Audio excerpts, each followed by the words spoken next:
তোমরা হয়তো ভাবছো যে কেন এখন এরকম ভিডিও দিচ্ছি, এইভাবে বাড়ি সাজানো, লাইটিং করা।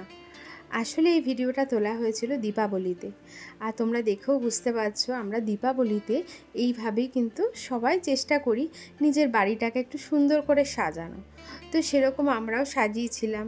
আসলে প্রতিবারই আমরা লাইটিং দিই, তবে এত পরিমাণে দিই না, হয়তো দুটো একটা দিই, কোথাও একটু দিই, নিজেরাই দিই। কিন্তু এবছর খুব ইচ্ছে ছিল যে বাড়িটাকে সুন্দর করে সাজাবো, যেভাবে আমরা পুজোতে সাজি ঠিক সেইভাবে বাড়িটাকেও তো আমাদের সাজানোটা উচিত, তাই না? যেখানে আমরা থাকি সেইটার মতন শান্তি আমার মনে হয় আর কোথাও পাওয়া যায় না।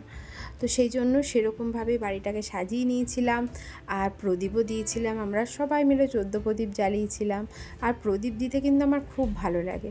আমি ছোটোর থেকেই বরাবরই এই প্রদীপ জ্বালানো, মোমবাতি, এগুলো আমি ভীষণ ভালোবাসি করতে। তো সেরকমভাবে এখানে এসেও আমি এই নিয়মটা করি এবং প্রতি বছরই করার চেষ্টা করি। তো তোমরা অবশ্যই কমেন্টস করে জানিও যে আমাদের বাড়িটাকে কেমন লাগছে সাজানোর পর, ঠিক আছে? তো তার পরের দিন হচ্ছে যেদিন কালী পুজো ছিল, সেদিনে আমরা বাড়িতে মোমবাতি দিয়েও সাজাই। তো সেই দিনও আমরা সুন্দর করে মোমবাতি দিয়ে পুরো বাড়িটাকে সাজিয়ে ফেলেছিলাম, যতটা সম্ভব আর কি সাজানো যায় সেইভাবে সাজিয়েছিলাম। তো দেখে বলো তো তোমরা কেমন লাগছে। আর আমার সোনা কিন্তু দেখে ভীষণ মজা পেয়েছিল, খুব আনন্দ করেছিল।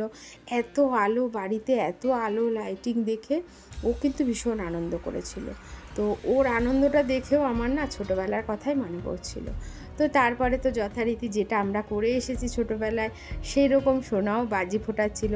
ও কিন্তু কোনো বাজি ধরে না, ও একমাত্র তারাবাজি আর ফুলঝুরি ছাড়া আর কিচ্ছু পছন্দ করে না। আমিও ঠিক সেরকমই ছিলাম।